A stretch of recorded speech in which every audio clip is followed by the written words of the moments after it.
মুরগির ঝোল খাইতে খাইতে একদমই বিরক্ত হয়ে গেছি, তাই কিনতে আসছি তান্দুরি মশলা। এই শানের তান্দুরি মশলা দিয়ে তান্দুরি বানাইলে কিন্তু অনেক মজা লাগে।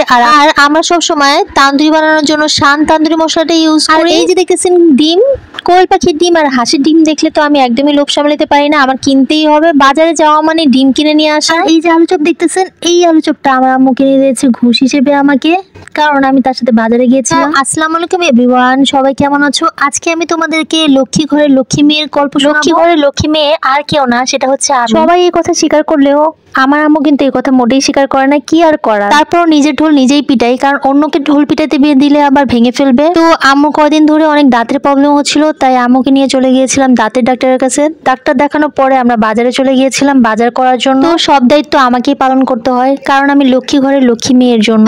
বাজারে গিয়ে দেখলাম যেমন কাঁচা আম সেরকম পাকা আমও উঠেছে, সাথে জামরুলও ছিল। তো জামরুল কিনে নিলাম আমার আরেক মায়ের জন্য। তো আজকে বাজারে গিয়ে দেখলাম বাজারটা খুব ফাঁকা ফাঁকা, লোকজন খুবই কম ছিল, তাই আমি ক্যামেরা বার করে ভিডিও করা শুরু করে দিলাম। আর সবজির দামও খুব কম কম ছিল, যেমন আমরা পটল কিনেছি 40 টাকা কেজি, ছিল 30 টাকা কেজি, আর একটা লাউ নিয়ে আসছিলাম 10 টাকা করে। বাজারে গেলে আমি সব সময় নিজে ব্যাগ ক্যারি করি, কখনই আমার মাকে ব্যাগ ক্যারি করতে দেই না। এটা আমি আমার দায়িত্ব জ্ঞান থেকেই করি। মা বাবা ছোটবেলা থেকে দেখে আসছে আমাদের জন্য অনেক অনেক কষ্ট করে, আর আজকে বড় হয়ে তাদের ব্যাগটা যদি নিজের হাতে নিয়ে হাঁটতে না পারি, তাহলে কেমন সন্তান হইলাম আমরা। আর 10 টাকা দিয়ে আমরা 5টা লেবু নিয়ে আসছিলাম, আর ওই মরিচের ভাগাগুলো ছিল 10 টাকা করে। তোমরা ভাবতেছো এগুলো জানানোর কি হলো?